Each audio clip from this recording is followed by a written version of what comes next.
Welcome to another episode of Distorted Opinions. Once again, joined by Matt and Ted, and I know we've talked in previous episodes about marching band. We were all involved in marching band, but we decided that since we're now in what would technically be considered marching band season, that remains to be seen, but we thought that we would dedicate this episode to marching band.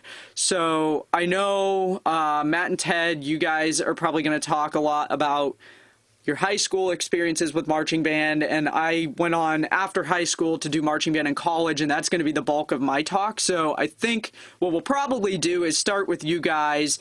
And Matt, I know you did Drum Major Academy your senior year, so I know you'll be talking a little bit about some topics that are going to kind of tie into my talk. So, Ted, why don't we start with you? What are maybe some memorable stories or some highlights that you want to share about your time in marching band? I know you started in middle school, and we've talked about that on previous episodes as well. Yep, no, exactly. As we've already covered in a prior episode, we started marching band, or I was starting marching band in 7th grade, playing clarinet, and 7th, 8th, 9th grade, played clarinet. And during those years, as mentioned, the marching band was really small. And so the choreography and the marches, field formations and things like that were the best we could, for as sad of the few bodies that were out on the field. But I do recall when I believe we were in 8th grade, Matt, I think you were with me on this, when we had Mr. Reynolds. Reynolds, yes. And he hired a choreographer for the marching band, which to this day is the only year that was done, that we, for the 6 years we were in marching band. That was the only year that an outside choreographer, I guess, or coordinator, I mean, I don't know what the title is, but this person came up with a routine, and we went to night practices, and this person was teaching us what our formations were. Yeah. So, I think respectfully, Reynolds was more of a, I think he was more of a concert. Yeah, he's more of a concert band. Like, he didn't. Yeah. And I'm not trying to, no digs on him, but I mean, I think needing that outside assistance definitely, changed the. It was needed, I would say. Exactly. I mean, hey, it got the things done. So Yep. But that was it definitely. I think he was more of an instructor versus a choreographer and kind of what to do on the band. I mean, on the field. I mean, if it came down to just playing the music in the stands, it's no problem. But marching band is also about performance too. So right. Yep.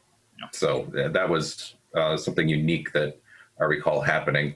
As I think back to those days, even through all the years, we always started basically at was it like band camp, quote unquote band camp, was at the school. It was a week before school started, or something like that.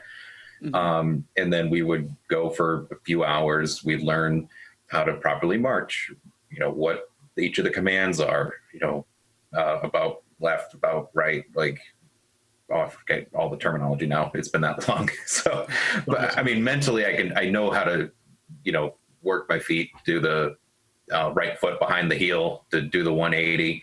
But, all those memories and, being able to see those friends even before school started was definitely, some pretty fun memories. I do recall there was a challenge that you basically stood at attention and you tried not to smile or move, and there's people like trying to poke you and like make you laugh, as much as you're trying to be a one of the guards at London Tower or whatever. But that was, there's pictures of that, I'm sure of it. I have pictures. Yes. Well, the reasoning for behind that was just to maintain focus. That was the whole thing. I mean, as much as we made it fun, the idea was that when you're on the field, you're working, kind of both sides of the brain. So, one side is playing the music and the other side is making sure that you're in formation and on time and with the correct stepping. That way, you're not running into, the person to your left or your right. Mm-hmm. So it was a great formality of practicing focus. Mm-hmm. Yep, exactly. So that was definitely a funny moment. I recall that we did homecoming parades, and for the first 3 years that I was in marching band, I mentioned I did clarinet, and the last 3 years I was playing bass guitar. And in the parades those years, there was no wagon with the amps or anything that I was playing. I just walked without an instrument.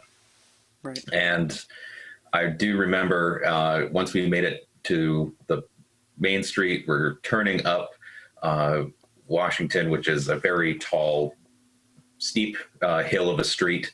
One of the girls in the drum line was not able to make it up the hill. She had gone as far as she could carry that bass drum. And so I wound up taking over at that point. I think she stayed at the bottom of that hill. She didn't even walk with us all the way back up. But so I put the bass drum on and I played bass drum up the hill for, whatever some of the tunes were that we had. Like a champ. Hey, playing drums then too. Yep. And so that was another funny moment, but definitely remember doing the parades were fun. Mm-hmm. And so lots of good memories there. Matt, you did, and I think we mentioned this, that you became drum major senior year. So I do recall that being a notable thing. And, that was kind of neat to see you in that leadership type of role for our band, because I know you, us in general, we're in every facet of the music program. And then by senior year to have you in that position was obviously, I think, a good fit. So, definitely recall that fondly too, that, by the time we hit senior year, we were more or less in control of the direction and, contributing to, how the music program went and things like that. But then obviously your role there, and myself, I was in the, side note, treasurer of the band. Yeah, that's right. At that point too. So, I just randomly remember that. One last thing before I kick it over to you, Matt. There were some notable songs that we wound up playing, and I went up through the archives of everything that I have and dug out a bunch of sheet music and some key songs that we wound up playing. Obviously, we played the national anthem for every home game that we did. Georgia on My Mind was one that we played every year. 7th grade, 8th grade, 9th grade, 10th grade, 11th grade, 12th grade. It was always on the roster. And to be fair, not my favorite song, but we played it every year. Some other ones, St. Louis Blues, America, the Dream Goes On. There was Dance to the Music medley, which I found. And then Swing the Mood was also on that short piece of music. It's marching band when the sheet is only 4 inches by 3 inches. It's like a postcard size. Yeah, exactly. Now, for those that are not familiar with, what it's like being a marching band, literally imagine reading music off of a postcard you'd have to have, really good vision or to obviously, read what you're doing. And of course, when you're playing these full-fledged songs, there's a lot of, DS coda. So of course, when you get the very end, then you're going back to a certain point, then you're going back to a coda, then you're going back to another certain point. And then if the instructor or the drum major at that time, or even the teacher at that time were to say, hey, we're going to redo it again, you have to make sure we do section 2 and you'd hold up section 2, like you'd see the number 2 and like, oh, we're going to play this section again. And you have to be really good at counting, know where your steps are, because you don't want to walk into anybody or be out of place. You got to know the music very well because you're needing to pay attention to all these other things, but then more or less using that music as a guide, and then paying attention to the conductor, because if we're playing section 3 again and then we're going to go back to section 1, it's almost a jam at that point, because we're just filling in time and we're playing different sections, but everyone needs to be on the same page. Like, exactly. Looking back at that and what we were doing then, like, I'm just lazy now. Like, that's a lot of work. Good for us. Well, you got to think of it too. I mean, back in high school, I mean, we were very limited to what we're doing, obviously as adults now. I mean, our primary focus was waking up and going to school and doing our homework. And I mean, if we had side jobs, then that was like, our life. Okay. Right. So, so we did have all that time to put into the discipline of knowing about structure. But now when we look back at, if we were to go in the marching band, I mean, yeah, we'd definitely be like, screw this. Be really, I'll tell you what, I'm gonna play it once. I'll give you that. So that's just my few notes here. I know you guys have lots of other things to bring up. So Matt, let's hear your drum major academy piece or any other memories you have for marching band. Sure. So yeah, where to begin? So I mean, at this one time in band camp, we had to say it at some point in this episode, because someone was gonna say it who's listening to this. So and someone that has every American Pie movie ever. Did I mention that I have all the American Pie movies? I think you did.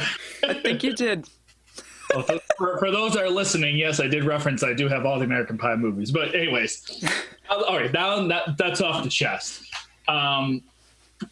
It's Ted, obviously, thanks for the great words of the leadership aspect and whatnot. That's good to that's comfortable to hear or whatnot, because I mean, I remember at that time we did have a previous drum major our junior year in our grade, and I know that our teacher, Mrs. Cordio, came up and said, "Hey, Matt, what are your thoughts of being the drum major?"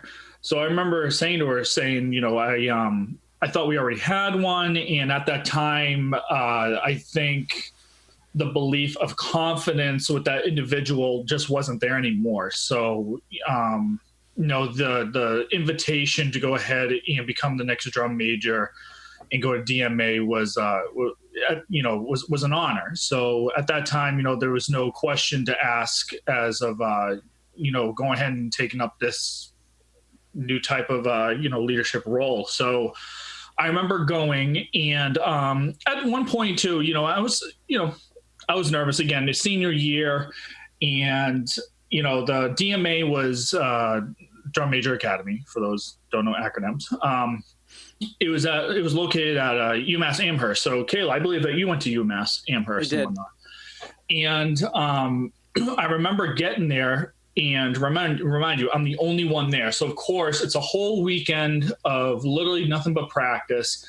And what we did was we then did a kind of a like a little show, almost referencing to what we did in the previous episode with Band Day, where us drum major cadets went ahead and we did a performance with the UMass band. And I remember getting there and telling myself, either we can make this a fun weekend or we can make this a boring ass weekend. So I remember going through the cafe, again, having no idea what college life was like, but this is kind of like the pre-trial of it. And I remember seeing these group of, students there, and it was like a 50-50 chance. So I went over and I was like, "Hey, do you mind sitting with you? Do you guys mind if I sit with you guys?" And I'm like, "Oh, no, go ahead." So I got to know, these groups of people. Shout out to my friend Blaine and whatnot, because I still talk to her, here and there, to these days. But she's one of my great friends that I met through DMA, and some of the experiences there was just phenomenal. I mean, I remember one time we literally had half of a day to learn saluting. Yes, it was like pretty much a quarter to a half a day of literally nothing but saluting, saluting, saluting. And what they did was to make it more accurate, so you got to know more of how to practice, was they videotape you. So for those that were obviously wary of being in front of a camera, you would just salute, and then we'd be in this whole room, and then they would literally project your whole saluting in front of everyone and be like, okay, and they'll critique you, say, all right, well, why don't you bring your hand up a little closer to your eyebrow? Why don't you make your hand a little more straighter? And we would do that over and over and over again. Now, these practices were not like, just like 8 hours. It was a full-fledged, whole day of it. So I imagine waking up early, like 7, 8 o'clock in the morning, and not finishing until like 7 or 8 o'clock, even sometimes 9 o'clock at night. And it all depended on how accurate, how sharp, and how, fluent we were when it came down to learning movement. So that's, Ted was mentioning about the right face, about face, and on all those types of faces. And at the same time, making it fun. So DMA was like, it wasn't just like a group of people. I mean, we're talking about hundreds and hundreds of students.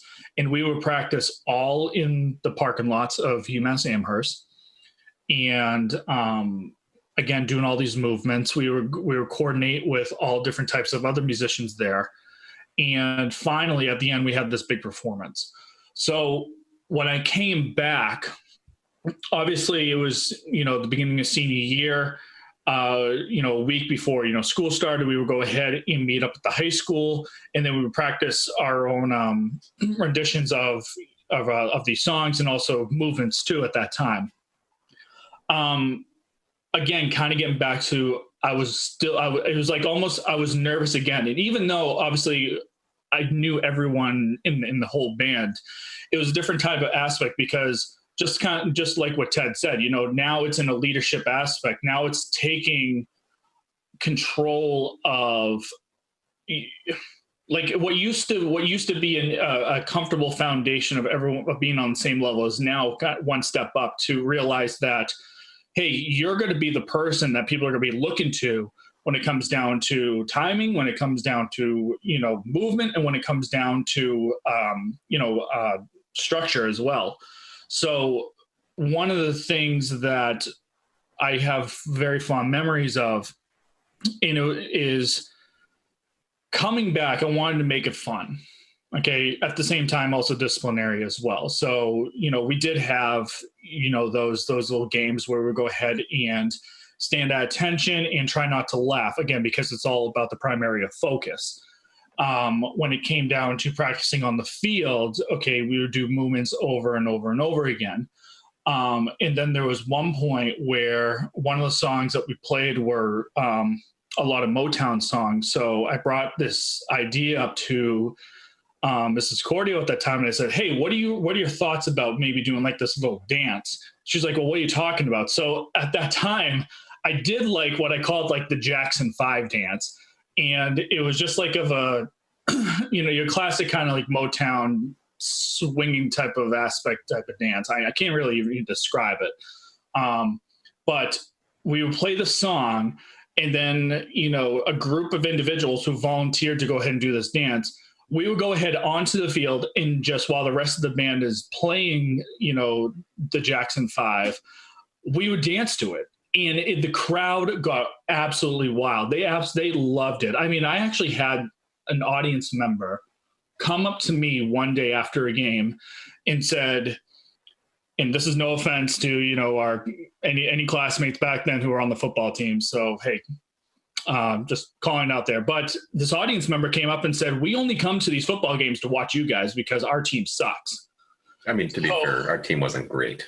Yeah, it wasn't. I mean, if anyone wants to, argue that, I mean, we'll pull up records. But, it's at that time, that the audience member came up to us and said that's the only reason why we come to the football games, to watch you guys perform.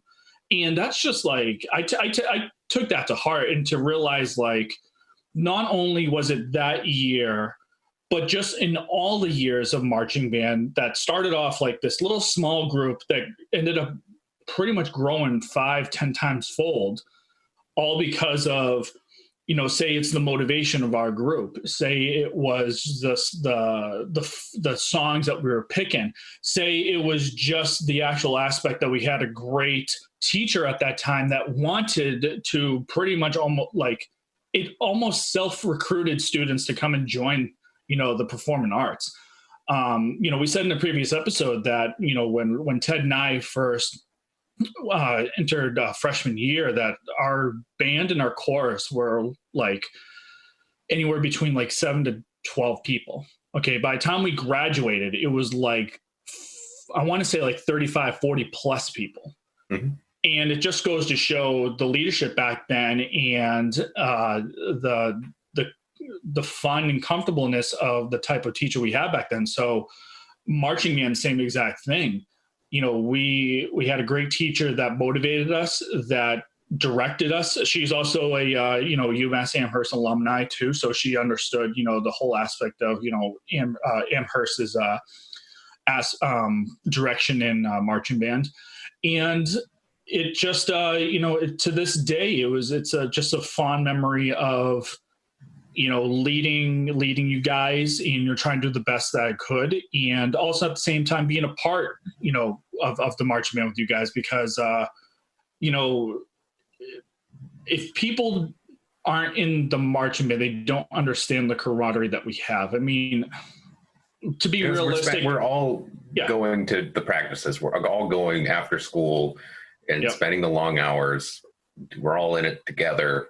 You know, it's certainly, as we've already mentioned, it's a unique dynamic for a performing art that's doubly performing with movements and formations on top of just, you know, concert. We sit down, watch the show, but the musicians aren't moving around at the same time. So, you know, definitely a higher caliber performance, I guess. I mean, for lack of a better term. I agree. So, and I agree. And before I hand this off over to Kayla, I'll share two quick fond memories. So one of them was back in DMA. We took a whole day to go ahead and learn how to baton toss.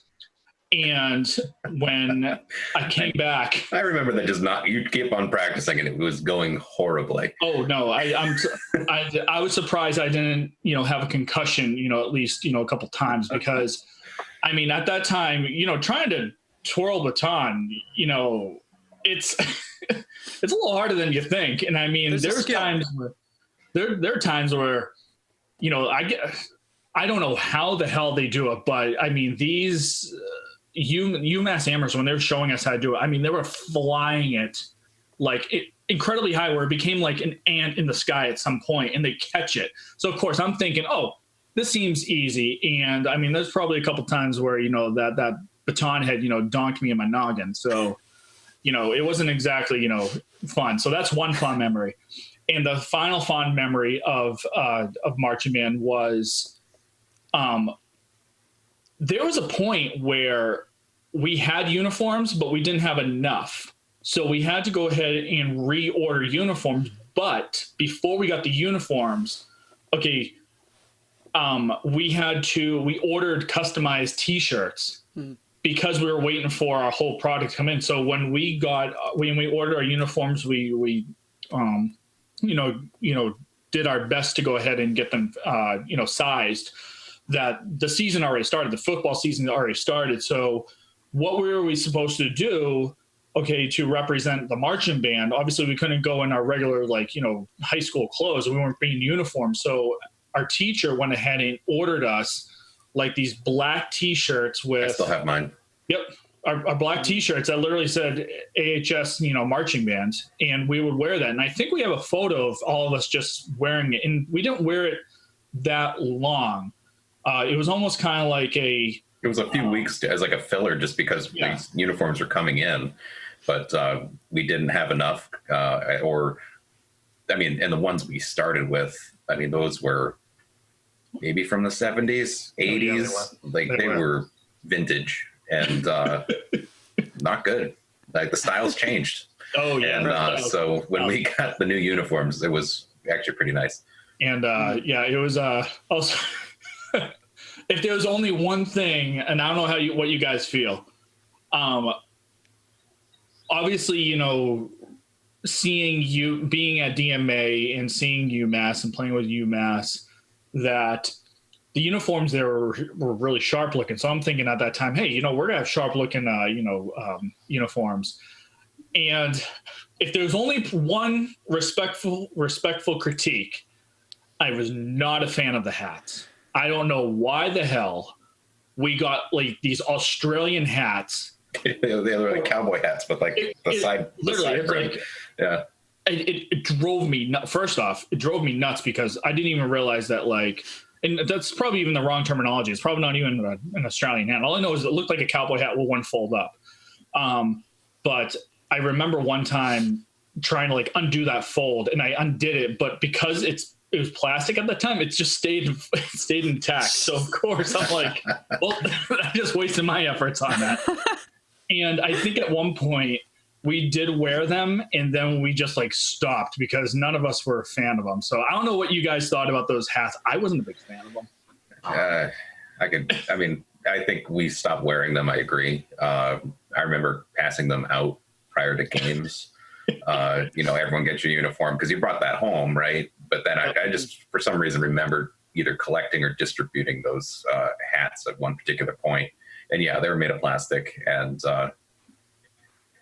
it was special. We had photos of us in the parade with those hats and whatnot. It was definitely something and whatnot. So I wanted to share those two quick memories. One, baton toss and almost killing yourself, and obviously the funky ass hats. So anyways, Kayla, you, out of all, the three of us, probably have stories and stories and stories to talk about, especially one particular conductor, George Parks. Yes. I'm not going to take the credit. The only thing I'm not going to take the credit of going into talking about him. I will only, because I'm going to leave that to you, because you were really close with him, and obviously, going to UMass, really working with him closely. My short time at DMA, all I'll say is that the guy is great. Words are, inevitable when it comes down to describing him. But that's enough of me. Kayla, jump ahead. Go ahead. Take it away. Yeah. So, it's hard to believe that we're coming up on the 10-year anniversary of George Parks passing. And, this is probably going to turn out to be, it's going to be me talking about my experience with marching band, but I think this is also going to kind of be my teacher appreciation for Mr. Parks. So if you were in marching band at any point in your life, you've probably heard of Mr. Parks. He was and still is a big name in the marching band community. George was the director of the UMass Marching Band from 1977 up until his unexpected passing in 2010. And I usually try really hard not to make it look like I'm looking at notes if you're watching the video version of this show. But when I sat down to start writing things down, because there are so many things I could talk about, I didn't want to veer off topic, and I didn't want to forget some things that I wanted to mention, and I could easily probably talk over several episodes about my experiences with the UMass Band. But I ended up with 7 pages of notes for this episode, so I'm going to try to get through it without having it drag on, but, I am going to have to look at my notes. I don't have a choice. There's just so much here. So as I mentioned, before, I was in marching band in high school with Matt and Ted, and for the first 3 years, I played piccolo and flute, and then my senior year, I transitioned to mellophone, and that was largely, Mrs. Cordio had approached me and asked me if I was interested in playing horn. She needed some mid-range. It was me and one other person, and the other person who was supposed to play horn left like 2 weeks into the school year because she moved, so it ended up just being me playing horn.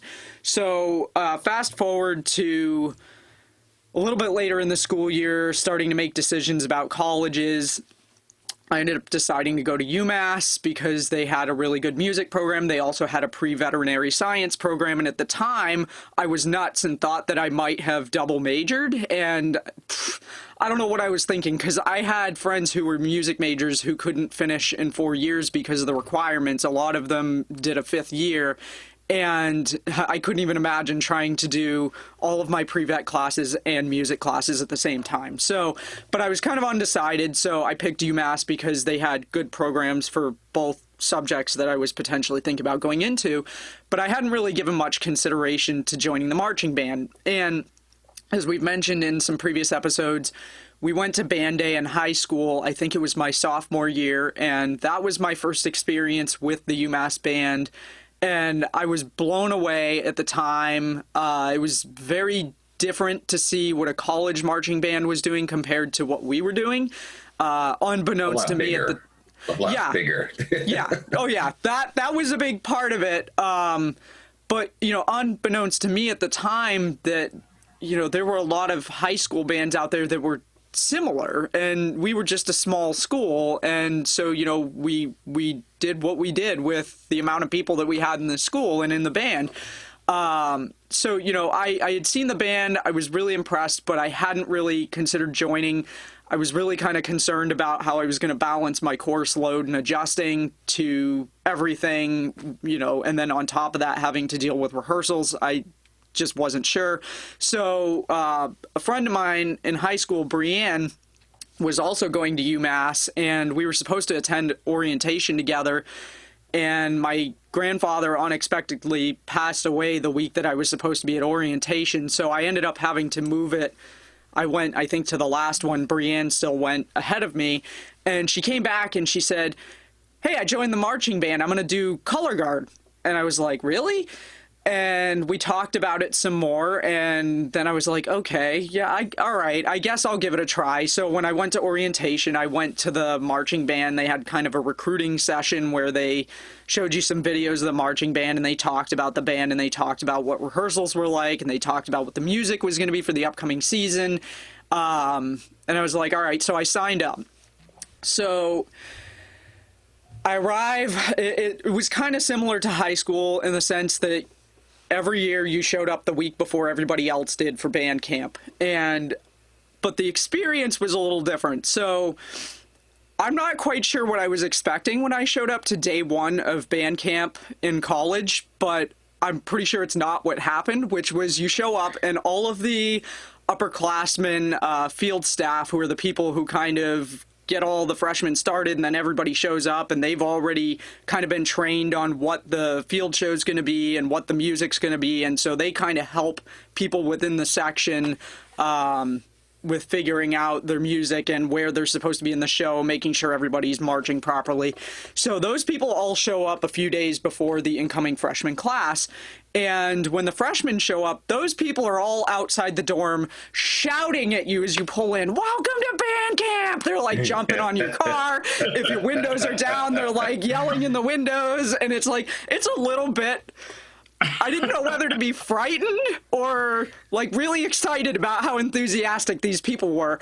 So you pull in, they help get all your stuff out of the car and bring it into the dorms. You go in and check in. You get settled in, and then at a certain point you are told, like, I don't remember the exact time, but say noon, everybody rallies up outside of the building, and then we're going to head over to one of the halls and meet George Parks. So we rallied up outside, and that was the first time I met two of my really good friends from college, John and Steve, who were the only other two freshmen who were coming in planning to play horn. We did end up getting one, maybe two other people who were going to play horn, and I'll get into that in a minute here. But we all went over to one of the halls across campus, and that's where we were greeted by George Parks. And I didn't really know much about George at the time. I never met him. There were people who were there who did know him. My friend John had gone to DMA, and so he had met George and he was familiar with him. I would say that the way I would describe my initial impressions of him was that he exuded enthusiasm and excitement for marching band. I don't think that I've ever seen anybody quite so enthusiastic about marching band as a whole. And we were introduced to what he called starred thoughts, which were basically little philosophical nuggets that he would drop throughout the week and tell us to make a mental note. Sometimes you actually jotted it down in a notebook.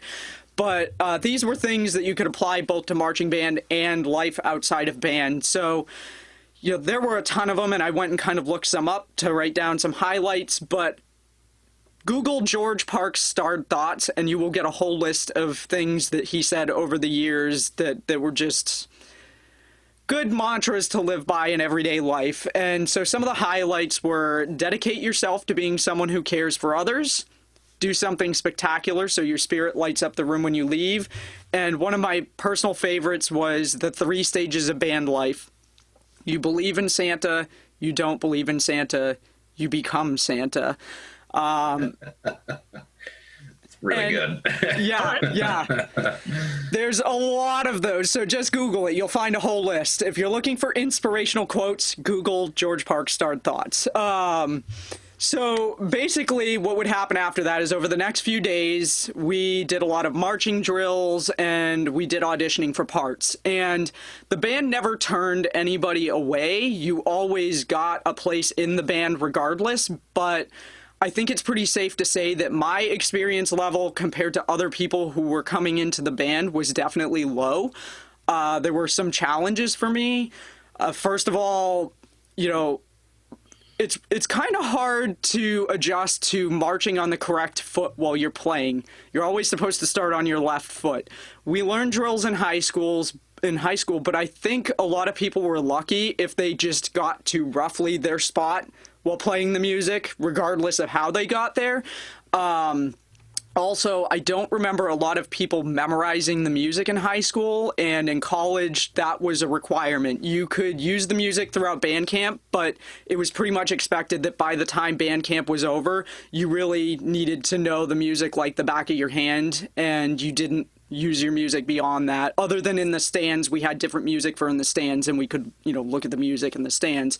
The other thing that I had no experience with was reading a dot book or a drill chart, and I actually pulled out, I happen to still have one. I think I might have gotten rid of some of my others, but basically what it was you got a packet and it had charts, and I don't know how well you can see these. I'll see if I can scan them to put online, but basically each of the little dots on the chart has a letter.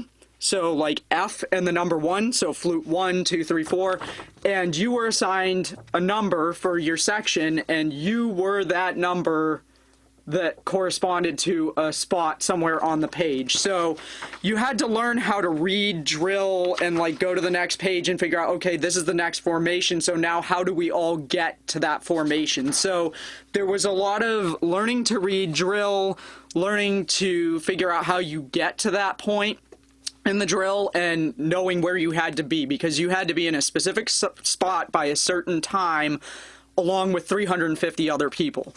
So, you know, it was really challenging for me. The marching and playing aspect was really challenging for me.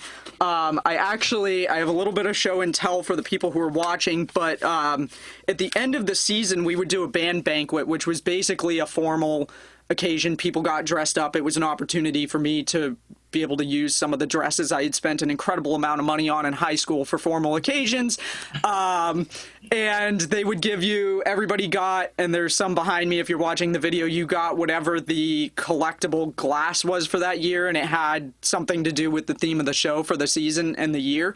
And they also gave out awards for certain things. So I actually got most improved member for my freshman year during the 2005 season, which was kind of cool. I didn't really expect to get anything, so that was kind of neat.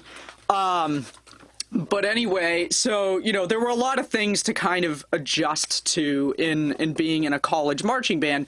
So, as I mentioned, you had to audition, and they didn't turn anybody away, but fortunately, I made the cut to play horn, because they could have just as easily told me, you played flute, we don't have enough actual horns to hand out. You're going to have to play flute this year. And that did happen to a couple of other people who were hoping to play horn. They had played other instruments in high school. There weren't enough horns, and they said, sorry, we don't have enough horns this year. You're going to go play sax, or you're going to go play flute or clarinet or whatever it was that they had played. So fortunately, I got to play horn and stick with the horns. But kind of like what Matt was saying about Drum Major Academy and the long days. So another big difference between high school and college band camp, the days at college band camp were about 14 hours long. You started your day, you got up if you wanted breakfast, and you had your breakfast by 7 or 7:30, and you had to be at the practice fields by 8 a.m. Then you did anything from drills to rehearsing music to just practicing how to march, and you'd take a lunch break, and then you'd go back and you'd do something else, and then you'd take a dinner break, and then you'd come back, and then the night would wrap up at like 10 p.m.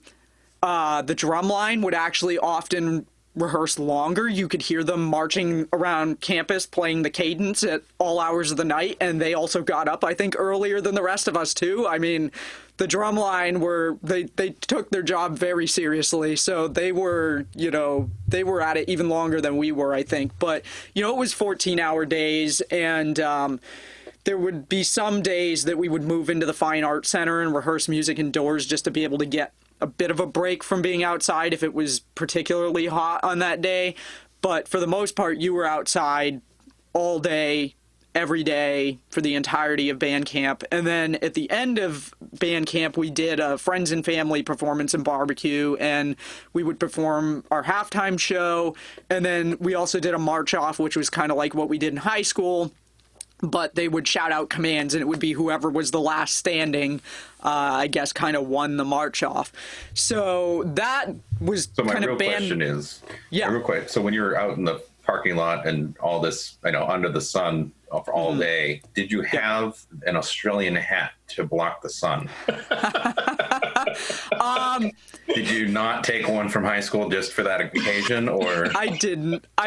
No, okay, there were people that had similar hats. But no, I would sometimes wear a visor or a baseball hat. I've never really been a hat person, but band camp was something that you did wear a hat eventually, because standing in the sun all day with your head like up at a 10-degree angle and the sun's blaring in your face, it's just, sometimes sunglasses weren't enough. So, no Australian hat, but I did wear visor, baseball cap, something a little more modern.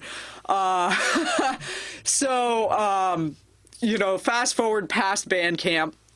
So my freshman year, it rained and it rained, and it seemed like it rained nonstop. Like, I kind of felt like we were living in Seattle at times. It rained so much.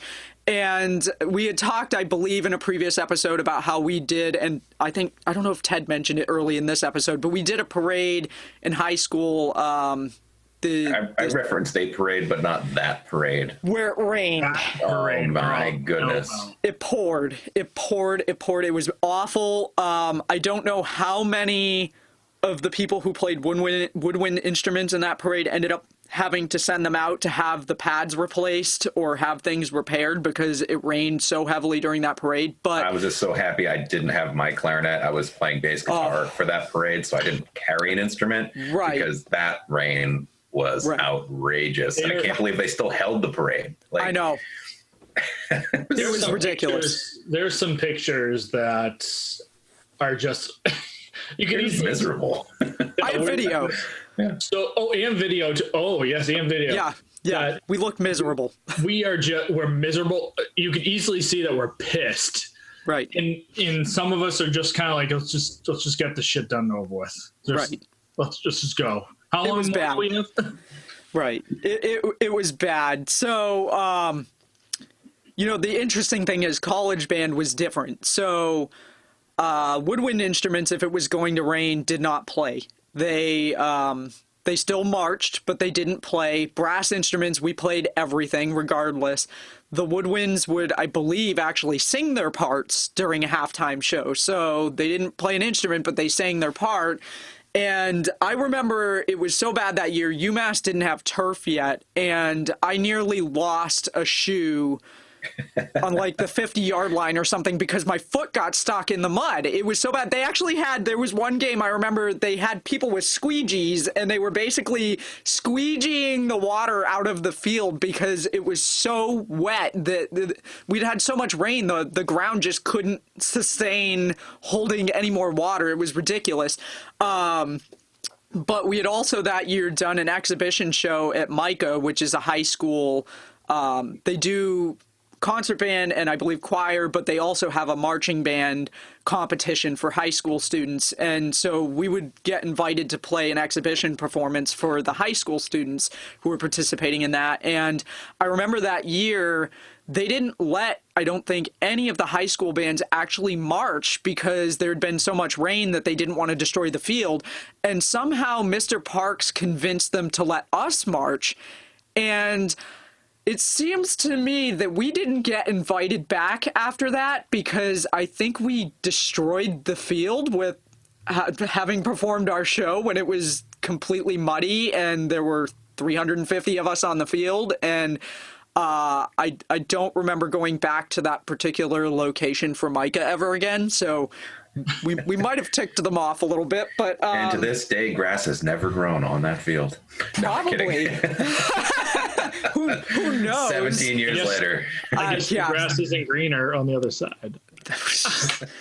I guess not. No, it's muddy. It's very muddy.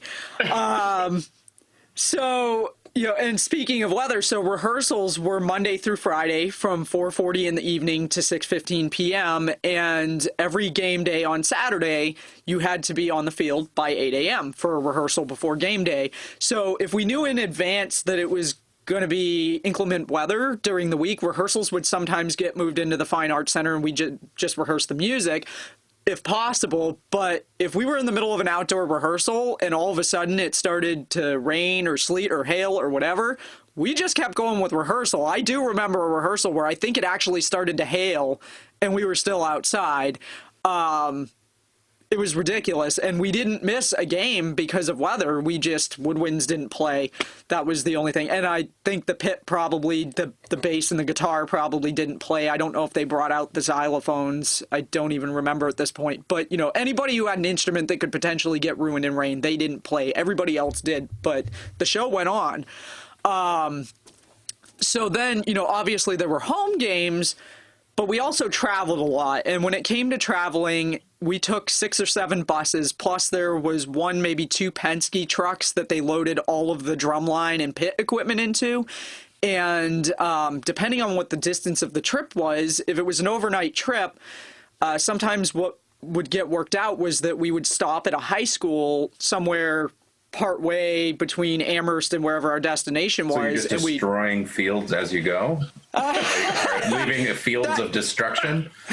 That only happened to the Micah field. So you're the band that destroyed Micah. That I'm aware of. Fields across the country. That's right, raining destruction. No, I don't remember there being any other fields that were in bad condition or that we were told you couldn't march or anything. It was just that one that I seem to remember they didn't let anyone else march. But so basically what would happen was we'd do an exhibition performance at whatever school we were staying at in exchange for getting to sleep in their gym overnight. And most times, because rest stops, there were rest stops along the way for us to grab food, we'd stop. The buses would stop and we'd grab something and we'd get a food stipend most times. And there was a rumor that there was one trip in particular, and I don't remember which one, but there was a rumor that Mr. Parks actually paid out of pocket for everybody's meals on that stop until the university reimbursed him. And we're talking 400 people at $20 a piece. So that's a lot of money that he paid out of pocket to make sure that people were fed, and hopefully got reimbursed for that. But it's just insane thinking back on it now, how much money that was. And he didn't even, that I'm aware of, think twice. It was just like, here's $20 for everybody, go get something to eat.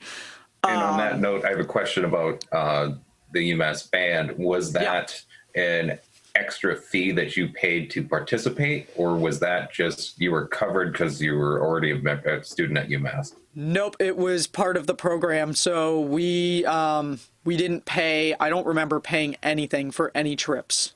It was all the university had a budget for us, and so the buses and everything were all paid for as part of the marching band budget. So you paid to be a student there, and everything was covered. Yeah. So and we like. Go ahead. Oh no, continue. I'm sorry.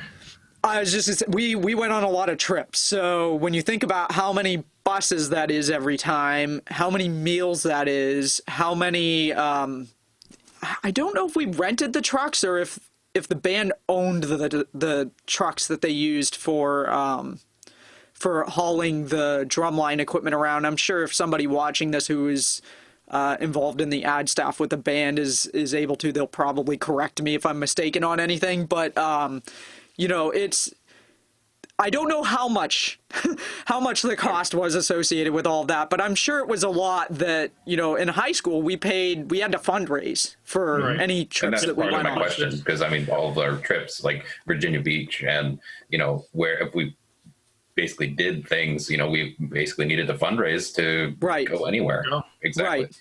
Yep. Kayla, what was the furthest destination that you traveled to? So I don't know offhand by distance. So there were a couple trips that I'm going to talk about shortly, but we went to Montreal at one point. We went to Indianapolis at one point, and we went to Chattanooga when the football team went to the championship game. And so I don't know without looking at a map what the distance would be of those, but those were probably, I think Chattanooga probably would have been the furthest because we actually flew there. And again, I'll talk about that because I have a couple of stories. But yeah, we did travel, you know, and we did sometimes go places aside from just where the football team was playing, which was another kind of interesting factor. We did a lot of exhibition shows at places like, I don't even know how we got invited to go play in Montreal. We played at a Montreal Alouettes game, which is a Canadian Football League team. And I don't know what we were doing there because we had no affiliation with them, but I mean, it was fun. So yeah, I've got a couple of stories. I'll try and blow through kind of the rest of this to get to those. But, you know, I mentioned rest stops. We stopped at rest stops. And those are set up for a large number of people to walk in. But your corner McDonald's, not so much. And we went down to Udell at one point to do a show with the Udell band when UMass was playing Udell during for a football game. And afterwards, all of the buses pulled up outside of a local McDonald's, and I'm sure you can't even begin to imagine the pandemonium that ensued when 400 people walked into a local McDonald's. Like, picture the McDonald's here in town, and 400 people pull up and load in there, and they're not expecting us. And all I really remember about it was tuba players going behind the counter and helping employees yell out orders because it was just chaos. And I can only imagine that the employees at that McDonald's were probably never so thrilled for a group of people to leave because it was just chaos. And, you know, most of the time when we traveled to places, there were arrangements made that there was food delivered to us somewhere, wherever we were staying. So when we were in the South, we'd often get Chick-fil-A box meals, and in other places we'd get big orders of pizzas. And for home games, we got what were lovingly referred to as bandwiches, which were basically sandwiches. We had fun terms for a lot of things. They were basically sandwiches that were put together by the dining commons, and you got a bag of chips and like a fruit of some sort. I'll take a salami sandwich, please. Yeah. Oh yeah, you didn't even get that choice. It's really funny. You didn't even get that choice. You got, I think it was turkey. They might have had a vegetarian option, and I think that was pretty much it. Options were limited, and you didn't complain if that's all you had to eat. But then there were the band parent barbecues, which were basically a pregame tailgate, and a lot of the parents would show up, and they'd barbecue all kinds of food. And my friend John's parents used to go, they were at all of them, but the Thanksgiving game, they would bring a bunch of turkeys and they'd fry turkeys in the parking lot before the Thanksgiving game. And they were also well known for, if you've ever had them, Oreo balls, which are basically Oreo and cream cheese balls that are dipped in chocolate, and they're fantastic, and they're like a diabetic's nightmare. And they would bring bags of these things to us, and people in other sections wanted to play horn purely for the fact that that was a good way to get Oreo balls from John's parents.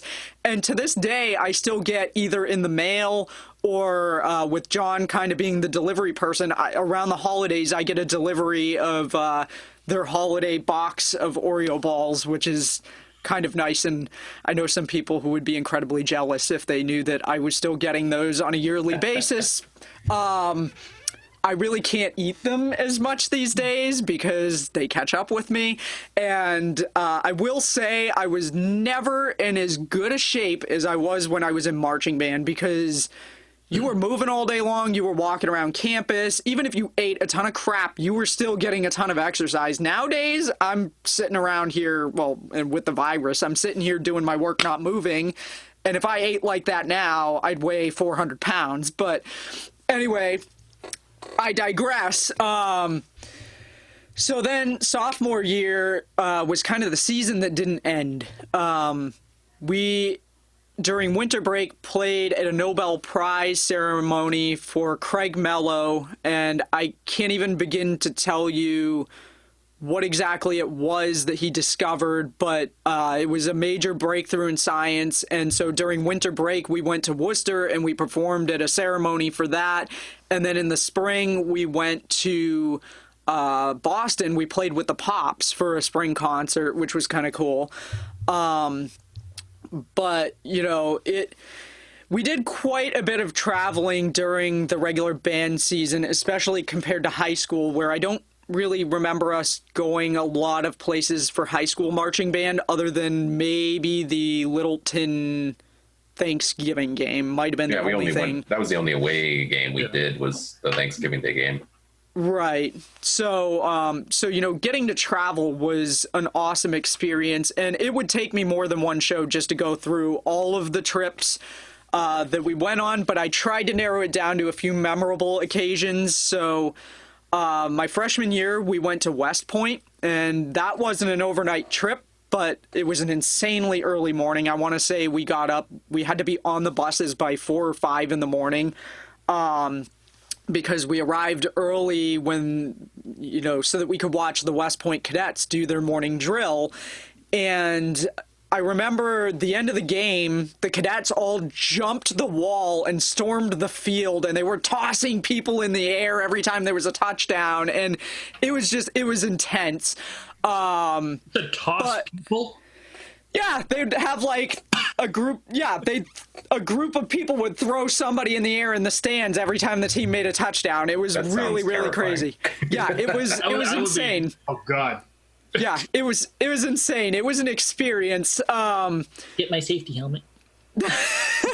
They didn't seem worried about it, but you know, I won't name the bus company, but we had a couple of bus companies that we didn't have good luck with. And I remember on the ride back from West Point, the power steering went on our bus. And the one thing that I distinctly remember about it is I could swear there were people from the band on the bus helping the driver make the turns, because imagine trying to turn a bus with no power steering, and we had to get back. So the guy just kind of like powered through it, but no pun intended, but it was ridiculous. And then in 2007, we went to Annapolis for the UMass Navy game, and that was another experience, but it was probably late September, early October, and it felt like it was 900 degrees out, and you're wearing these heavy wool uniforms, and Mr. Park's idea of undressing in the stands was undoing the hook on the collar on the top of your uniform, and that was it. So, like, we're in the blazing sun in the South. I don't know how hot outside, and it was just ridiculous. I remember my friend actually having a bee, so the hats were called Shakos, and she had a bee somehow fly into her Shako as we were marching out of the stadium, and she got stung, I think, a couple of times. It was the heat was awful, but it was a great game, and it was a really cool experience getting to see the Navy band perform, but it was so hot. And then I mentioned, Matt, when you were asking about longest trips. So it was either 2007 or 2008 that the band went to Annapolis. I'm sorry, not Annapolis. We went down to Chattanooga because the football team had made it to the championships and they were playing Appalachian State.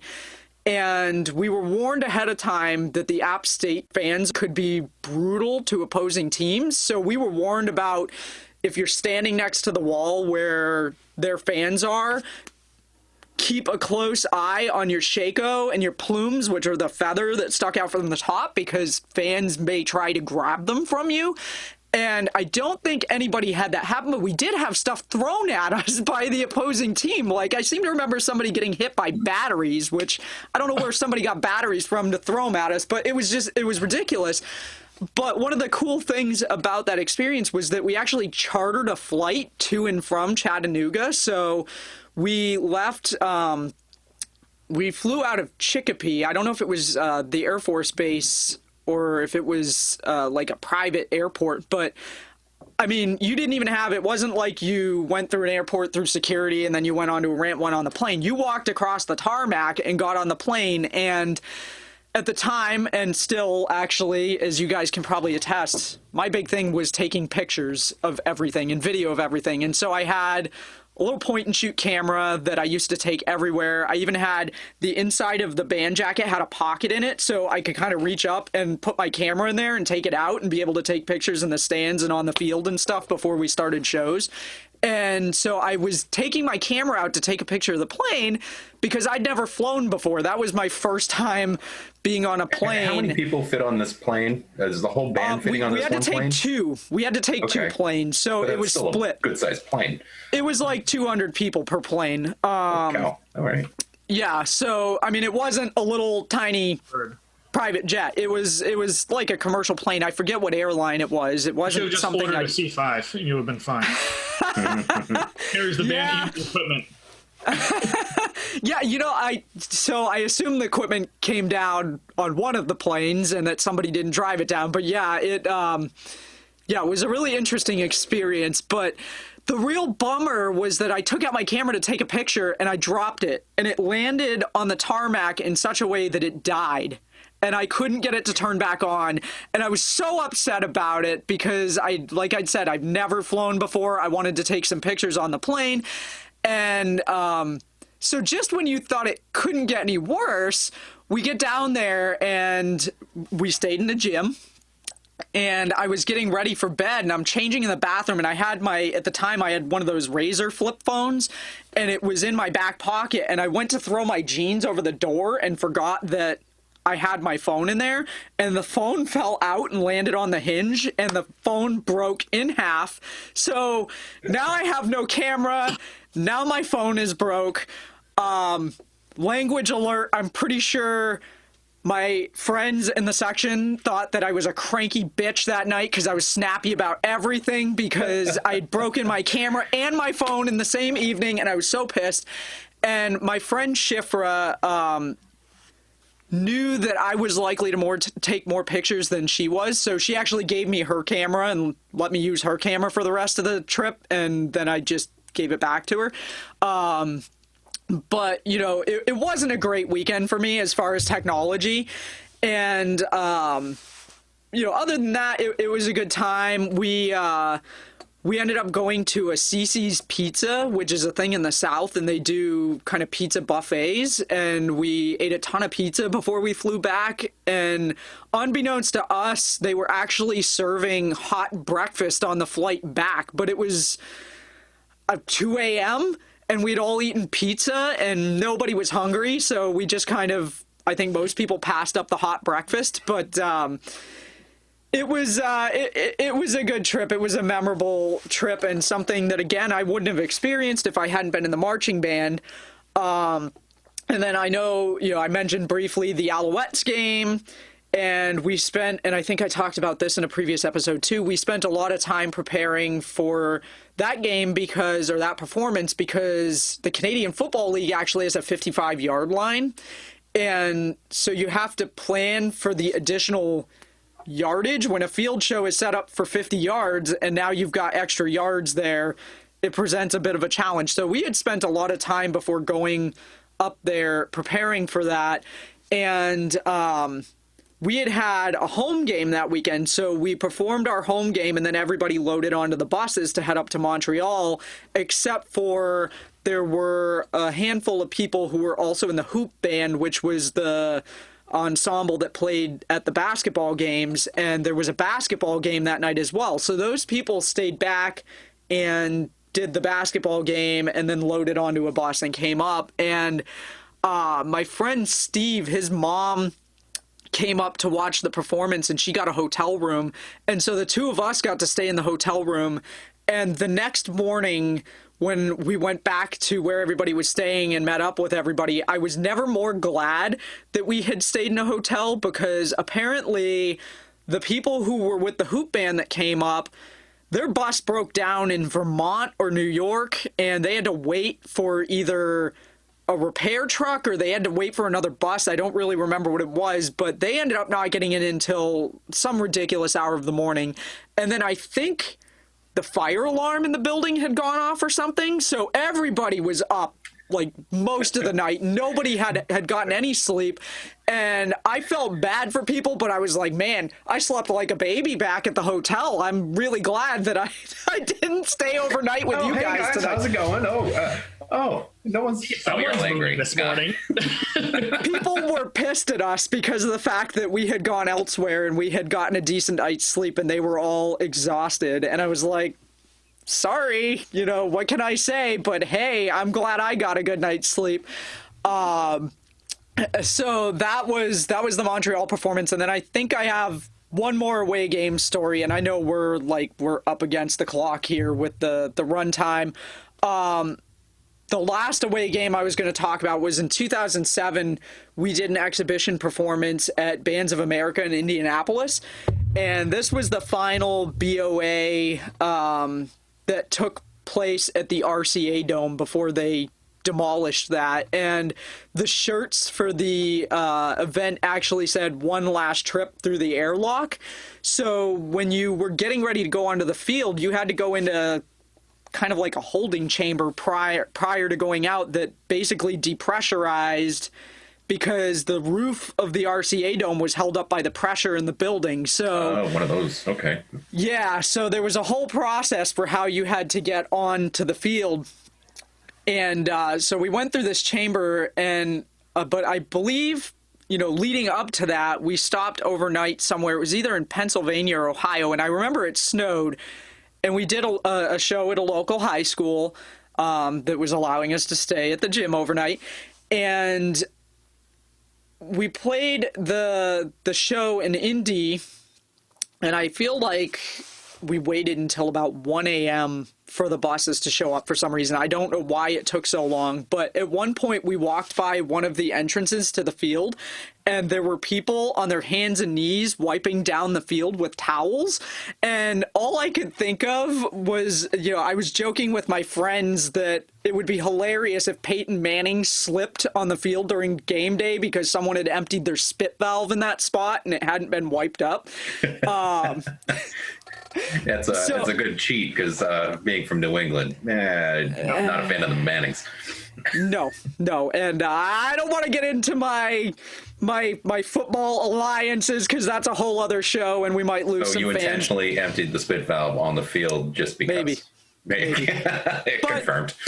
But they had people on their hands and knees with towels wiping it down. I mean, it was insane. But the buses finally arrived, and we loaded on, and it had been a pretty long day and a pretty long weekend, so everybody was pretty exhausted, and I think most people pretty much passed out as soon as we got on the bus to head back. I remember waking up at maybe 5:30 or 6 in the morning, and we were sitting in a rest stop, and I thought, oh, okay, we must be somewhere close to being back to Massachusetts. And come to find out, my friend John, who couldn't sleep on the bus regardless of how tired he was, had been up the entire time. And apparently the Saks bus 2, broke down on the highway, and our bus driver decided to back up on the highway to go back and make sure that they were all set and they didn't need help, and apparently sideswiped a bridge in the process, and we all slept through all of it. Like, nobody had a clue. We woke up and we were at a rest stop and we were all confused as to where we were. Nobody knew anything about what had happened except for John, who'd been awake through the whole thing. And I was like, you got to be kidding me. We slept through this. So you had a winner of bus drivers, huh? Well, so it gets better. So Mr. Parks ended up, I don't think he was on bus 2. Usually he rode on bus 1. So he ended up staying behind and riding on bus 2. And I don't know what the issue was with that bus, but apparently my friends Joanne and Greg were on that bus. And Greg at the time was, I think he was a cadet with the UMass Police Department. He was planning to be a police officer. And I remember him telling me that the speedometer wasn't working for the rest of the drive back. And apparently that's not a sideswipe problem. No, that was our bus. Yeah. Their bus had no working speedometer. And so apparently at one point he looked at Mr. Parks, who was sitting across from them, and was like, it seems like we're going pretty fast. The speedometer doesn't look like it's working. And I guess Mr. Parks just made a face that was like, implied, don't say anything, just leave it alone and don't say anything. We need to get back. And I have no idea how fast that bus was driving, but I seem to remember, according to Greg, it seemed like they were doing well beyond the speed limit. I don't know if the driver was trying to make up time or if he just truly did not know how fast they were going or what the deal was. But keeping up with traffic. I mean, well, yeah, maybe, but all I remember is everybody else got back to campus hours before we did, and we didn't get in until like 6 or 7 in the morning. We were supposed to be back, I think, by like 9 or 10 in the evening on Sunday night, and we didn't get in until 6 or 7 in the morning on Monday, and I had classes that day, and I ended up not going to them because I was exhausted, and I had a roommate that was awful about coming in and making a racket, and I don't know if she just didn't realize how loud she was or what, but she didn't know I had come back, and I had just fallen asleep, and she walked in, she's cranking the music and everything, and I must have rolled over and said something, and I think she almost had a stroke because she didn't know I was there, and I scared the crap out of her. But yeah, that was not one of my favorite living situations. But anyway, so those are some of the away game stories. But to kind of just blow through the rest of this, at the last home game of the season, usually sometime in October, the seniors would put on a show during the post-game performance, and the underclassmen would kind of line up on the sidelines and watch, and basically they'd play highlights from shows that they'd done over their 4 years with the marching band. And the senior show was usually followed by distributing of cold duck to the seniors and one last run through of Frank Sinatra's My Way, which was the song that we closed out every performance with. And my senior day was always emotional for the seniors in particular, and mine was emotional, but that game had to have been one of the coldest games that I can ever remember experiencing. I don't think I've played a colder game. There were people that were in the bathrooms after halftime just trying to stay warm before having to go back out for post-game. And I vaguely remember that the halftime show, people were shouting across the field to each other because everybody who played brass, our valves were totally frozen. Like, they would not move. There was no amount of anything you were going to do that was going to defrost them to get them to move. So nobody could play. So everybody was just kind of like shouting. And I seem to remember my friend Justin telling me afterwards that his mouthpiece actually froze to his lips, and he actually ripped like the skin off of his lip when he went to pull down his horn. Oof. And I was never so glad that I had ended up buying a Kelly mouthpiece, which are plastic mouthpieces, and you can get them in different colors. So a few of us had them, and we got maroon ones because that was the school color. So my mouthpiece didn't freeze to my lips because I had a plastic mouthpiece, but other people were not so lucky. But it was so cold that I seem to recall Mr. Parks actually telling us that we couldn't even complete our senior post-game show. We only did part of it because he wanted to get everybody out of there and indoors as quickly as possible. And our valves were frozen anyway, so I don't know what we would have been able to play. But it was an early evening game, and I think that was kind of a new thing at UMass because we didn't have lights on the field for a long time, so most of the games took place during the day, and I think they had just started doing the evening game. So the fact that it was late in the season and it was an evening game didn't help the fact that it was already cold outside. But that is a game that I'll never forget because it was just so freezing cold. I do recall a lot of freezing games for our high school days too. Yep. And I mean, granted, the UMass experience would be a little bit different. You're supposed to be, presentable at all times because you're representing the school and all of that. Right. And I think even for how cold it was for some of the games that we did in high school, I mean,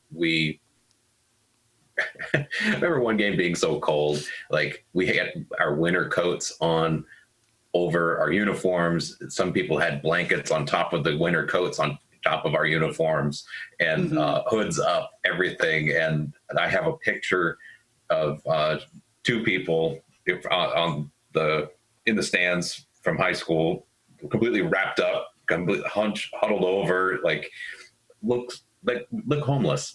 It was just odds and ends of different fabrics, just trying to stay warm because it was definitely some cold games too. So I recall fondly from hindsight those types of games. I'd rather not do it today, but definitely understand the cold and the marching aspect of it.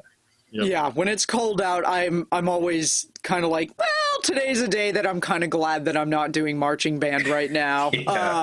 Seriously. Especially, I went to a homecoming game 2 years ago. John and his wife Alex and I went to the homecoming game. We hadn't been to one in years, and that game was windy. I think it had been raining. My friends Joanne and Greg were supposed to go, but they had a young child that they were like, with this wind and this cold and the potential rain, it's probably not a good idea. So they ended up not going, and we went anyway, and it ended up not being too bad, but it was definitely cold. And I remember wearing multiple layers and thinking, boy, am I glad I'm not them, because when you were in the marching band, you could only wear whatever you could fit under your uniform jacket. You couldn't wear anything over your uniform. So there were a lot of wearing Under Armour, wearing fleece lined pants and stuff under your uniform when it got colder.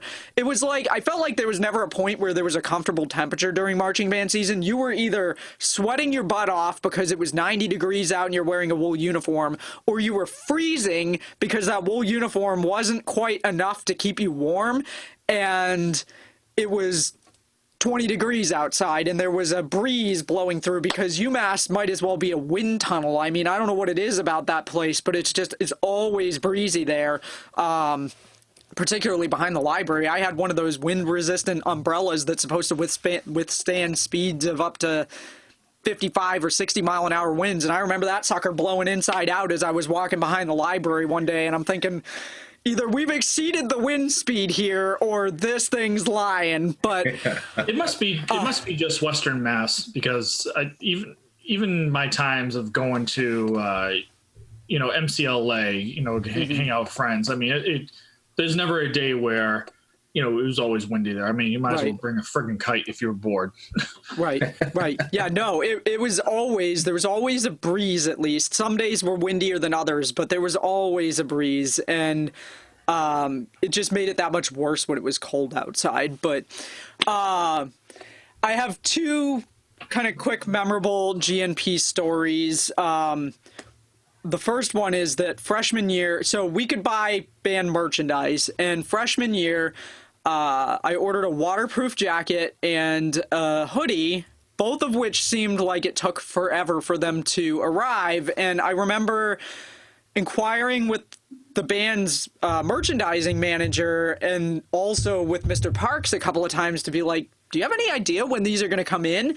And I think my dad had also emailed Mr. Parks a few times to see if there was any word. And there had been some sort of an issue with the company we ordered from. I don't know what it was, but it was causing a delay. And I'll never forget the day that the jackets finally arrived. And if you're watching the video, that's the jacket behind me here in the corner. I was standing outside the Fine Arts Center before a rehearsal, and Mr. Parks walked right up to me, and he puts his hands on my shoulders, and he looks me straight in the eye, and it seemed like forever passed before he finally, like, I was terrified. I thought I'd done something wrong. I was like, oh God, what did I do? And he finally says, they're in. The jackets have finally arrived. And then he just walked away. And I was like, my friends were all looking at me like they thought I was about to get chewed out about something. They're like, what's going on? And it was like, oh my God, I was so relieved when he walked away, and it wasn't that I had done something, because I was so scared. He just stared at me, and I'm like, I wasn't used to that. I was like, I don't know what did I do? What did I do? So it was, apparently we'd pestered him enough that he felt the need to walk up to me and tell me in that manner when they finally arrived. And then another thing that I didn't mention was that Mr. Parks always made it a point to know the name of every single person in the band. I guess he had had an incident years prior where he ran into somebody who'd been in the band, and he was talking with them, and eventually they kind of called him out and said, you don't know my name, do you? And I think, you know, any reasonable person would maybe not expect somebody to remember the names of every single person that walked through a band when you've been doing it for 37 years and you've had, or however many years it was, and you've had 400 kids a year pass through. Kind of insane to expect somebody to remember everybody's name in the band, but he made it a point after that he was going to know every single person. So he knew who you were, whether he talked to you on a regular basis or not. And I seem to recall talking to Mrs. Cordio at one point, and she mentioned something about how she saw him at like a music teacher's workshop of some sort, and apparently it had been a bit of a rough night the night before, and she was really hoping that he wasn't going to recognize and remember her. And I guess, and Mr. Parks had a way with his speaking that I'm going to imitate him, but not in a way that I'm trying to make fun of him.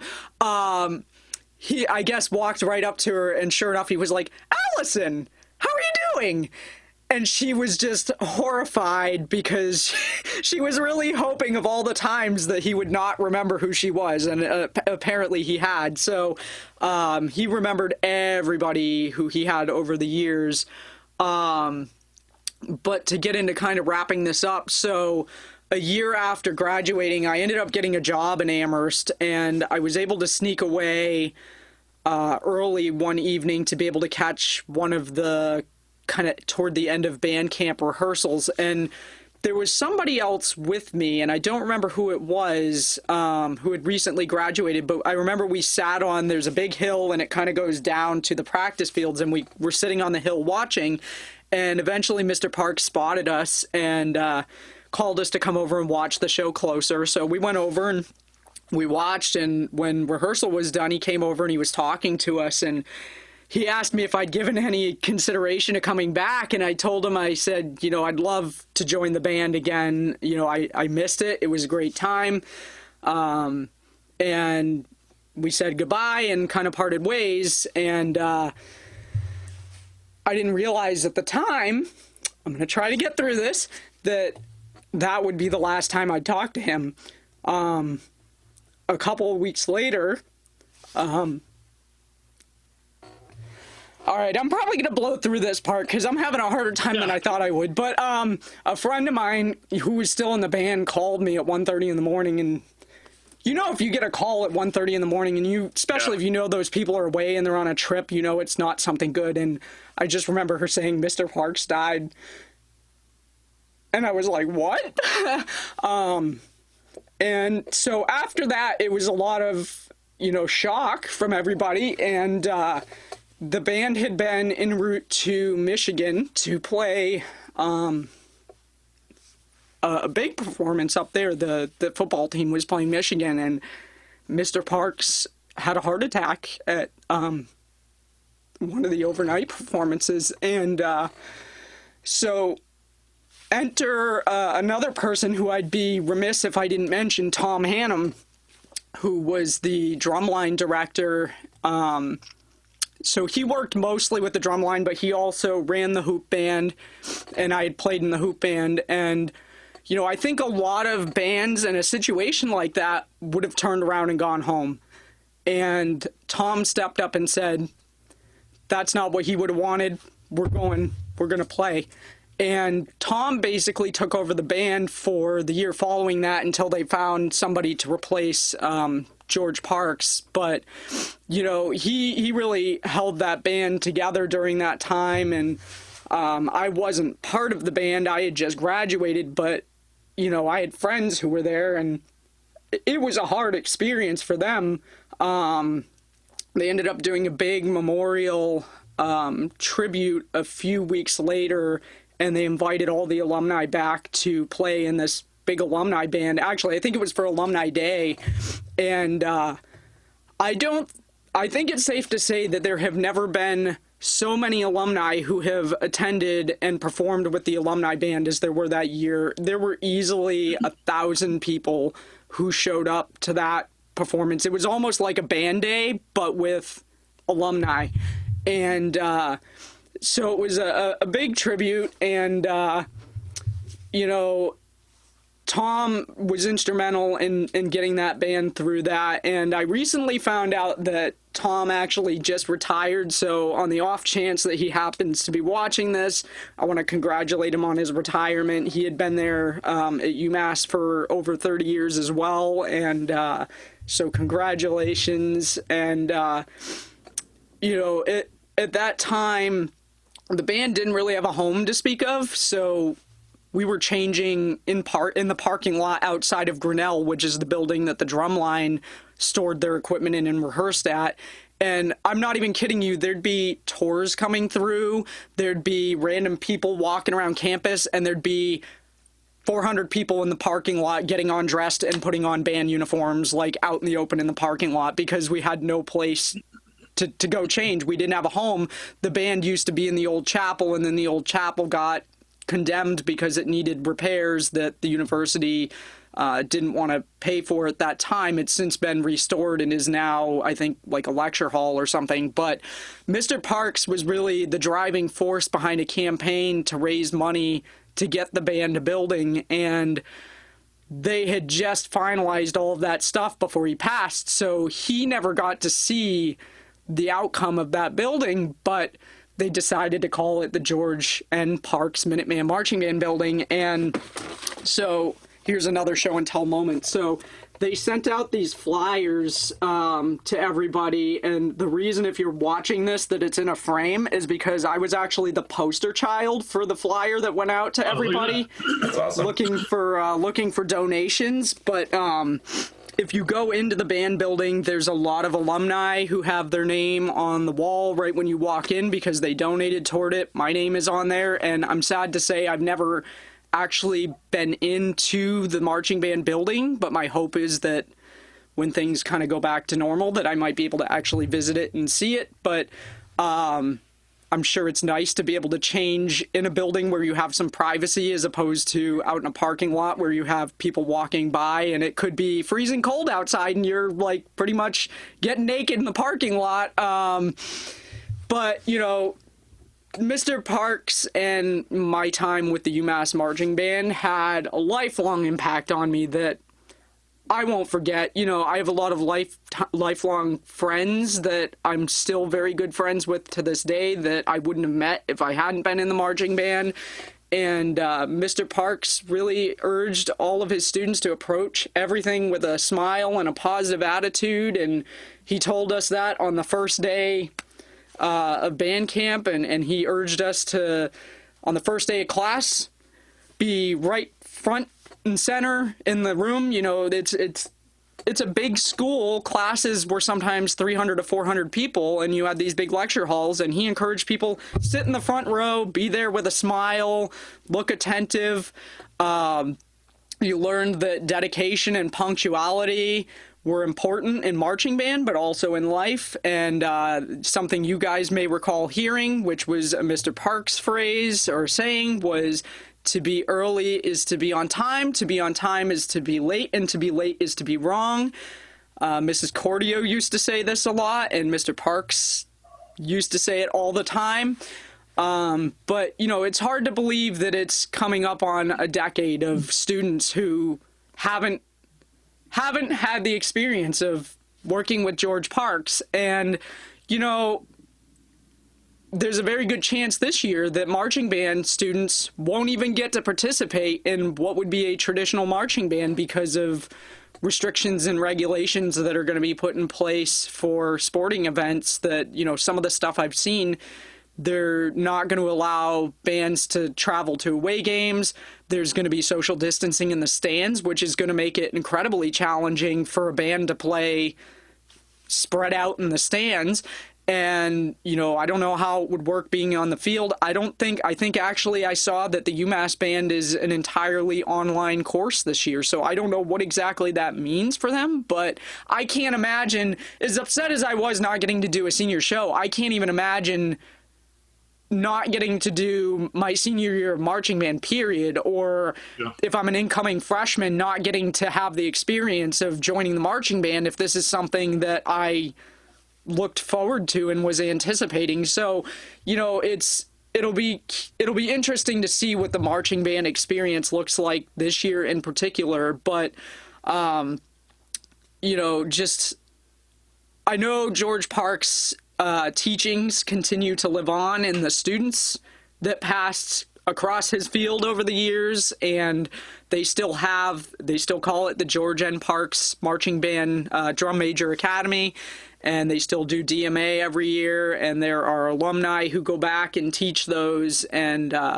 so I trust that people are still learning from George Parks, but it's different than getting the experience of George Parks. Right. So that, I realize we've gone way beyond the amount of time that we were hoping. And like I said, there were so many other things I could have covered, but, you know, those are just some of the highlights that, as I was sitting down thinking of this, that kind of came to mind that I put down some notes about. So that's my college marching band experience in a nutshell. And just to comment, you know, I never met Mr. Parks. I only know, obviously, the stories that you've told in prior. Obviously, Mrs. Cordio, our high school music teacher, referenced him quite a bit. So I've always heard the name over the years. And then kind of hearing all the different stories that you have, it's almost like he's like a celebrity that I've never got to meet. But it's super cool that you had that experience in that time. So, you know, regardless of, you know, where I was sitting, or, you know, I feel like that, you know, and also knowing another music teacher that we've, you know, our own teacher appreciation episode on top of that, you know, I can place those feelings, or can see myself in your shoes to, you know, really appreciate what he was able to do, as much as you can try to condense it into an hour of storytelling. It is. I mean, 4 years to condense down into an hour is certainly hard, but, you know, I definitely, you know, feel like I know him far better now after just hearing it, as much as I've known the name for a number of years. So, you know, really happy you shared that. And, you know, it really is true. I mean, you know, even my short period of time being at DMA and interacting with George, you know, it's exactly what Kayla mentioned. I mean, he was the guy that he literally knew who you were. Mm-hmm.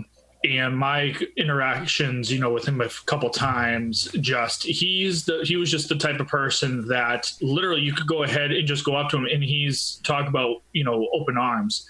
And, you know, obviously, you know, the emotional effect of what George Parks has, not only on, you know, his students, but also, you know, us, you know, it goes to show that, you know, it's complete 100% organic compassion, and care and love. And, you know, even though I may have not had that long career history like you did, Kayla, but I was just as shocked to hear, you know, from my friends, you know, from DMA about, you know, George's passing. And I remember, you know, getting that phone call and just kind of being dumbfounded and really being like, this isn't real. So again, for our audience that's listening to this and, you know, who may have heard George who do know about George, is, you know, can relate that, yeah, he wasn't just a person. I mean, hell, he has obviously a website dedicated of just, you know, phrases and catchphrases and inspirations. I mean, that just goes to show the type of person, the type of leader, you know, he was, an impact. And it's funny too. One quick fond memory before we jump into our you know, song of the week. But Kayla, I'm not sure. Did he always reference something about, like, you know, back in his days? He had an awesome beard, by the way. But he would always he would reference, like, he showed us a picture in one of the halls where one of his students mentioned that he looked like the Lucky Charms guy, and they did a literally compare and contrast. And he literally looked back in the day, looked like the Lucky Charms guy. And then what they did was they imported, they crafted his picture onto the Lucky Charms box. Oh God! It was such a great laugh. But I'm not sure. Did he ever reference that? I don't remember that, but to be totally honest with you, I mean, there were so many, like, the ad staff, the administrative staff for the band. So it was all student band members who basically helped him run the show, so to speak. They had a band manager, they had a merchandising manager, they had people who handled the music, people who handled the uniforms. So his ad staff worked with him closely, and they were always, like, pulling pranks on him. The tubas were always pulling pranks on him. Heidi Sarver, who's the director of the UDEL Marching Band, is a UMass alum, and she and Mr. Parks were very close, and they used to do pranks on each other. And I remember the tubas from both bands, there's probably video of it online, I'm not sure, actually went into both of their offices and wrapped every single item in the office in aluminum foil. Like, everything. Like, individual sheets of paper, like, all kinds, everything. At another point, I don't know if it was the ad staff or the tubas, but one of the two groups filled his office with balloons, and he had to, like, pop all the balloons to make his way to his desk, and there's video of that somewhere, too. It might have been in... we used to get, at the end of the year, you could buy, it was called the Band Yearbook, and we had people who documented the entire season, and they did a video of it, and you could get those, and I know the balloon popping thing was in that, but it might be online if you search for it. So, I mean, the people who worked with him closely, they were always pranking each other, so it's not surprising that somebody would have taken a picture like that and superimposed it onto a Lucky Charms cereal box. But I can't say that he ever showed that to us that I recall. I don't think I saw that, but that's funny. That is really funny. He did have quite a beard back in the day. Yeah, and then just one more real quick thing I thought of when you were talking about how he, you know, was kind of very attentive and was caring. I mean, to kind of drive home the point that even if you didn't talk to him on a regular basis, like, we talked occasionally, but I wouldn't say that I was as close with Mr. Parks as people who worked with him directly on the ad staff. But there was one occasion where I had a dog, Ted, I think you remember this dog, Matt, I don't know if you do. I had a dog, Sammy, who was not friendly with people. Yeah. And my parents had decided that it was time that we needed to probably have him put down because he was getting aggressive with the family, and my dad was worried he was going to attack a kid. He had bitten you, yeah. So my parents had, you know, called me and said, we're probably going to this weekend, you know, have to do something about him. And I was really upset, and I showed up to rehearsal, and I apparently was visibly upset. And afterwards, I got back to my dorm, and there was an email from Mr. Parks like, hey, you looked like you were kind of upset at practice today. Is everything okay? And I was like, I didn't think it was real obvious, but apparently he noticed that in a group of 350 people. He noticed that one of them was seemingly upset about something. And, you know, I told him what was going on, and he said, I'm sorry to hear that. You know, if there's anything I can do, let me know. And, you know, I think it speaks volumes to his character that, again, when you have a school with such large classes, most of the teachers don't really know who the people are. Most of the professors don't know who you are in the class. There's really only one other class I can think of where I had a professor who knew who everybody was, because when you took the first exam, he looked at your ID and he memorized your picture and your name, and after that, he knew who you are, and you could potentially get called on if he asks a question in class.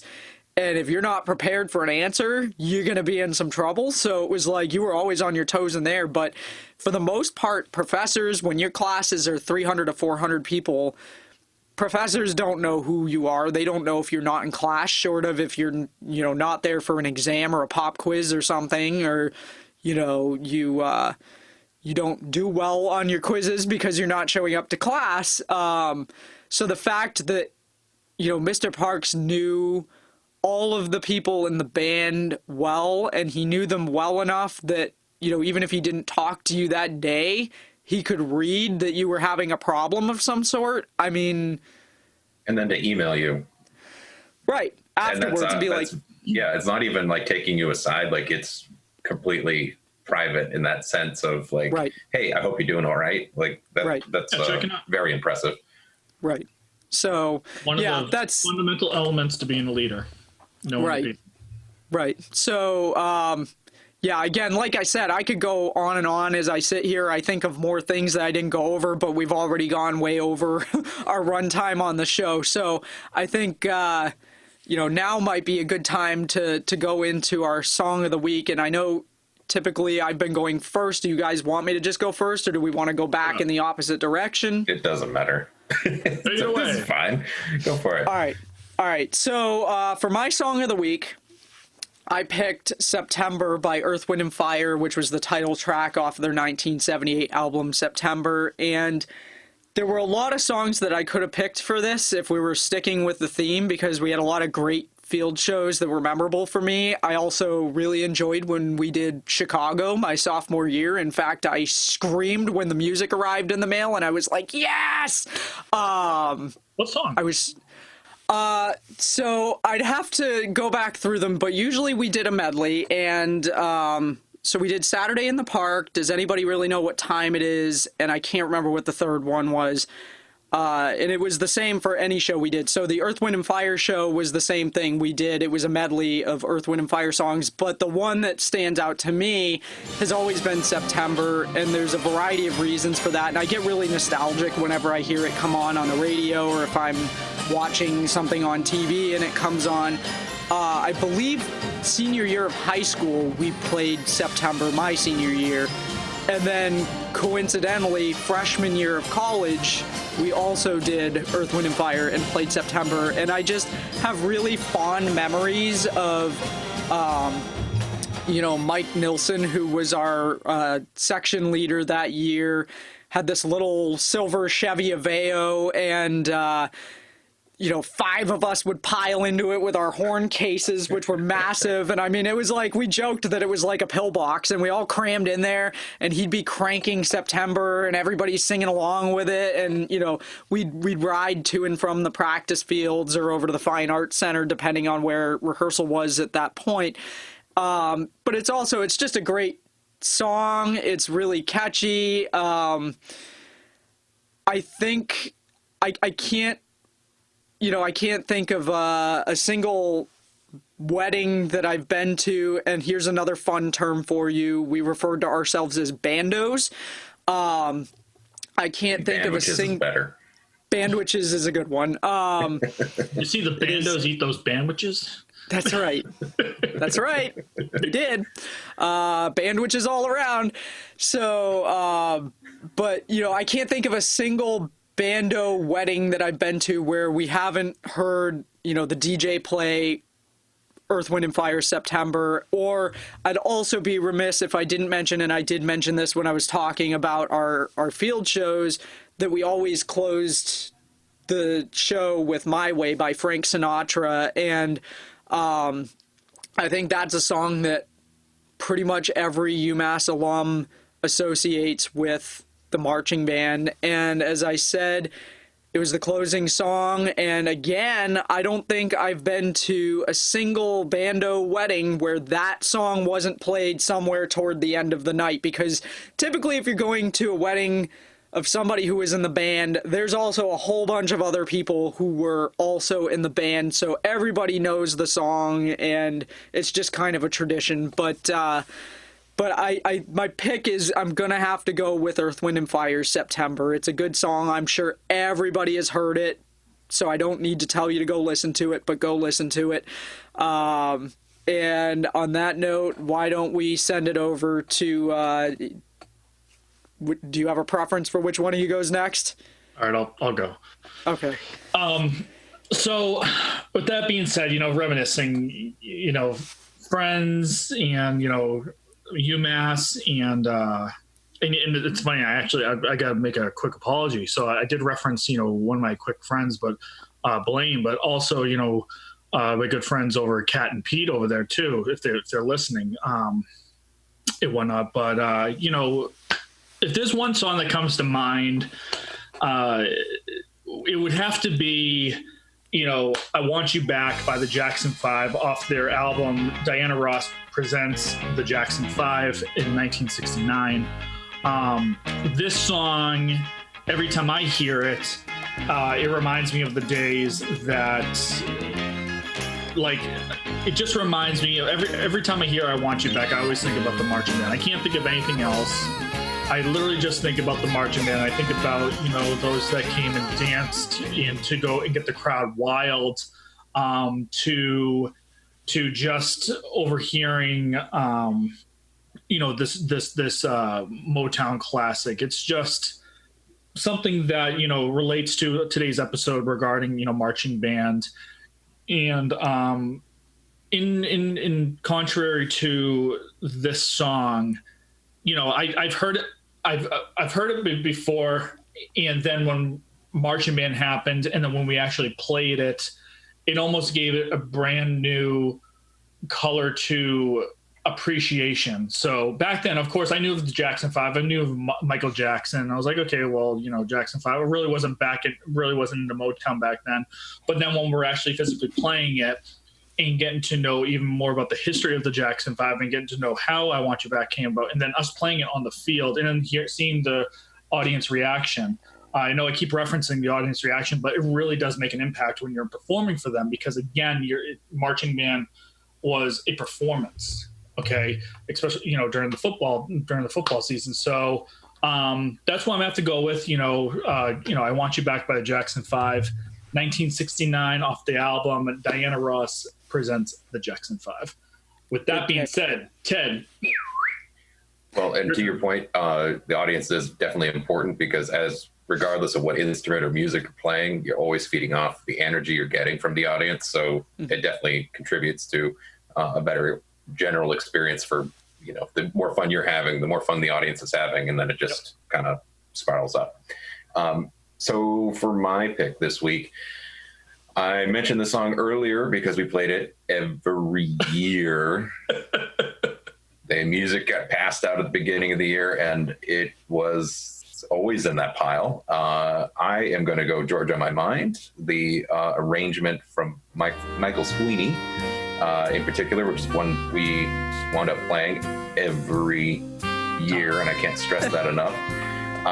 So for the sake of thinking about songs that, you know, I always think about marching band, and then that just clearly, I haven't gotten over it. It's just listening to it yesterday in preparation for the show. It's a lot slower than I would expect, like a marching band to be so upbeat and, you know, pushing a lot of energy. It is a bit of a slower tune, but, you know, just for the sake of how great that song is in general, outside of some of our renditions and some years with the minimal bandmates we had, I would definitely recommend a YouTube version of a better band, because it sounds really good when it's really good college players playing it. So that's my pick for this week. Awesome. Good picks, guys. And yeah, again, I apologize that the show's running kind of long this week, but you know, just a reminder, we do have a voicemail feature on our Anchor page. So if you participated in marching band, whether it was high school, college, UMass, anywhere, and you have a story that you'd like to share with us, you can leave us a voice message by going over to anchor.fm/distortedopinions, or you can also send us an email at distortedopinionsshow@gmail.com. And we'd love to hear about some of your experiences as well. But, you know, hopefully, if you're somebody from UMass listening, hopefully you had some good memories. If you're somebody who was in high school marching band, hopefully you know, had some fond memories come up. And I really enjoyed getting to do this show. And you know, with that, I think, unless you guys have anything you have to add. Actually, just one quick thing.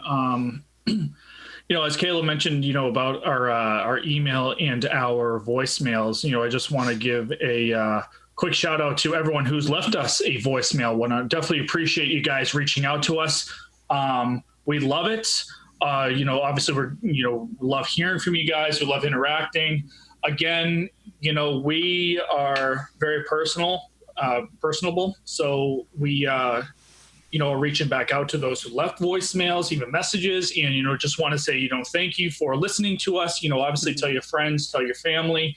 Hopefully, you know, the show is, you know, exciting, and, you know, when we're sharing our stories to you, that we're, hopefully we're presenting a picture of, you know, what it's like to be in our shoes. And at the same time, you know, we want to hear your experiences too.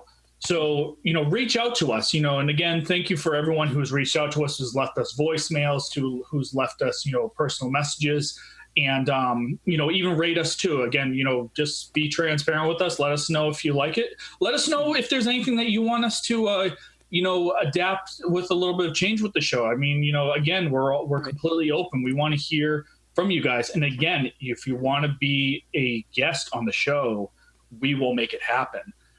There might be we have a little bit of a list going on and whatnot, but, you know, obviously, you know, we're making some sort of an impact of interest. And again, just want to say a final statement that, you know, again, thank you for everyone who's subscribed to us. And who's left us messages, and who continue to, you know, listen to us. And, you know, other than that, that's and just for anyone that does leave us messages, we are recording these. We are a few weeks ahead. Right. So by the time we actually release an episode, it may have been recorded 4 weeks prior. So just because you leave us a message and we didn't respond to you in the very next episode, please know that we are working in advance. So, you know, just to keep that in mind, we're receiving your messages. Thank you. It's just, it might take a little bit to address them in a particular episode based on that lag time. So just want to put that out there. Yep, absolutely. All right, guys. Well, thank you for watching. And, you know, hey, maybe if you want to give us feedback, because I know that we've had a couple of shows that have gone over an hour here. Do you like longer shows? Do you prefer them shorter? Again, like Matt said, give us feedback if there's things you think we can change.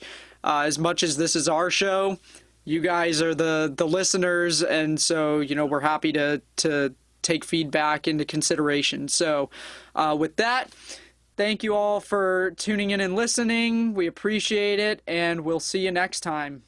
All right. Thanks. All right. Thanks, Bye, guys. guys. See ya.